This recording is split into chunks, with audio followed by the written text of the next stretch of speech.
love story of a different kind. She was always deep in her thoughts, pensive, whenever he looked at her. One fine day he asked her the reason behind the look of melancholy on her face. She questioned him in return. Vidit, I am fine. I am happy, really. Why do you always think I am not? Vidit was speechless. He thought to himself, she is lying not just to me, but to herself.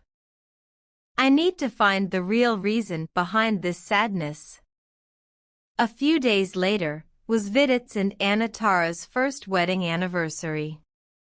He decided to surprise her. 3 evenings before the D-Day, he came home early. But the door to his house was locked. He was surprised. As much as he knew, Anatara never went out anywhere. And in this new city, she had no friends either. All the shopping happened online or on calls. Where was she then? He wondered. He dialed Anatara's mobile number, but it kept ringing without any answer. He decided to drop her a message and wait for her to return. It was 5 p.m. When she did not return home till 7, he was worried, irritated, and exasperated. He dialed again, but in vain. His message was unread too. He was growing impatient. Just when he was about to call her again, the lift opened and Anatara stepped out. She looked as if she had cried. But she faked a smile the minute her eyes fell on her husband. Vidit, you are early today, she exclaimed. He forced a smile. Yeah, just came. Didn't know you had a planned evening. She nodded, yeah. Just went out for a walk. I wanted some fresh air. Vidit decided not to pursue the matter now. They entered their home. Anatara quickly got him a cup of tea. Then she announced she is going for a quick bath. Vidit stole this opportunity to scan through her mobile to see if he could find something. He found nothing fishy. He let go the matter for then. The next evening too, Vidit was home by 5:30, but again he found the door locked. He was not too sure why, but he was starting to suspect another man in his wife's life. The same story repeated when Anatara returned. Vidit asked her why she did not pick his call. She replied saying she did not hear it ringing. Yet again, Vidit ran through her mobile but found nothing. Anatara fixed dinner. They ate in peace, as always. Vidit said, Anu, I have something in mind for the anniversary. She looked up in surprise as if she had forgotten it was their anniversary in 2 days. She stammered, yes, sure. Tell me. Vidit said, well, I had planned a trip to Bali and Indonesia. But looks like you are not too interested. He let that settle. Anatara looked at him thoughtfully. No. That's not true, Vidit. I would be happy. Really. Without any excitement on her face or body language, it was tough to believe she was happy. Anatara's parents had always maintained she was a very reserved person. She hardly ever spoke to them. Yet, something did not seem to be fine. Vidit wanted to know what that was.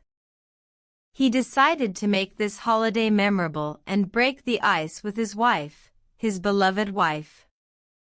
They started packing for the trip.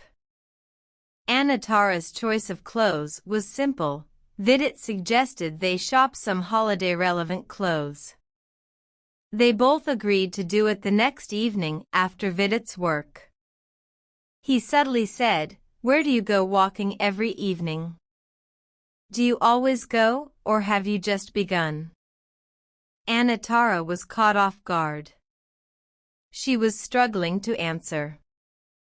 Vidit was not happy seeing this.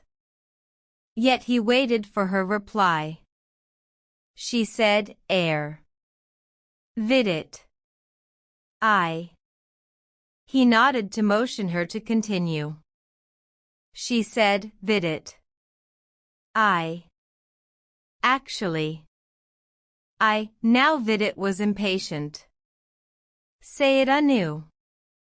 He almost yelled. Anu trembled and said, "Vidit. I am sorry, but without your knowledge. I have been working part-time with an orphanage during afternoons. I go to this Balangan ashram on the Link Road. It's been about 2 months now." She was staring at her own lap. Vidit was totally confused. Ashram? Why? And why didn't you tell me? They needed a helping staff. The salary is too less. They pay me only 8K a month. I thought you wouldn't like it, being at a managerial position. And those kids can do with a little extra love. And I, being a lone cloud, decided it may bring me some peace. I am sorry, Vidit. She was apologetic. Vidit felt like a loser. He said, "Is this all you have understood me? Come on, why will I not allow you? And who the hell am I to decide for you? You are my wife, not slave. I feel I have failed to make a good impression on your mind." He was sad for real. Anatara was sad because she disappointed Vidit. Vidit said, "Anu, you always stay so quiet. I always feel something is eating you up inside. But you never open up. I feel like a failure of a husband. I am sorry, I let you down." He walked away from there and stood near the window. Anatara was sad too. She decided this was the time to open up and build that friendship. But she was worried if she will lose it all. She asked very softly, "Vidit, if I tell you something, will you be able to take it?" Vidit just nodded. He added as an afterthought, "If you say something and it solves some mysteries about you, about the melancholic personality you have, and if it helps me understand you better, please say it." "Bring it on," I would say. That boosted Anatara's confidence. She said, "I was 13 years old, Vidit. I had just started getting my periods. And this uncle of mine, one day, raped me. I didn't even know it was rape. I didn't know what it meant, what it would bring, what it stood for. Until after a few months when Mom started to worry about me. She asked me 100 questions about boys. Finally, I said that Daddy's brother had done something with me when Dad had been out of town for 2 days. That day my mother and father beat me up ruthlessly. They also hit my uncle. I did not understand why I was at fault. They took me to a doctor who said some miserable things. I don't know what she said, but I know it was miserable because Mom and Dad kept crying every night for several days.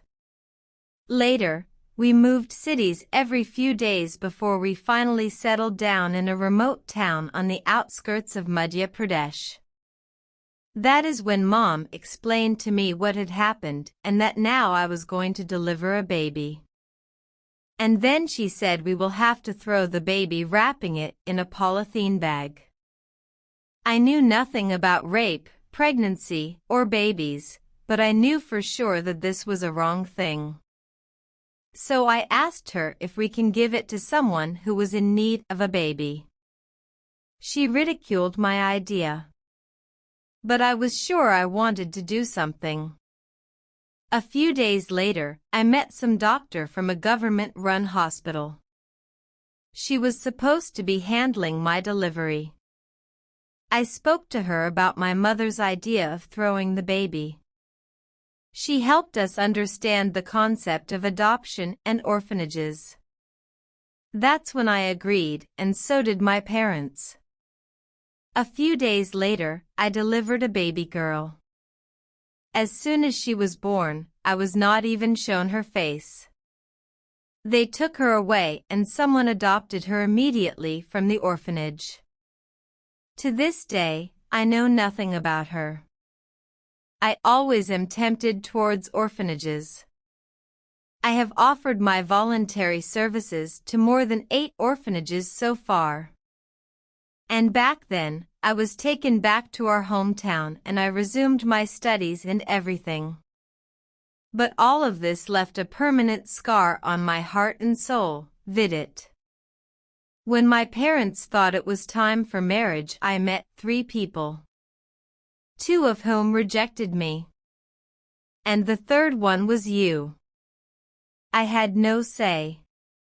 You said yes, and the elders decided it was fine.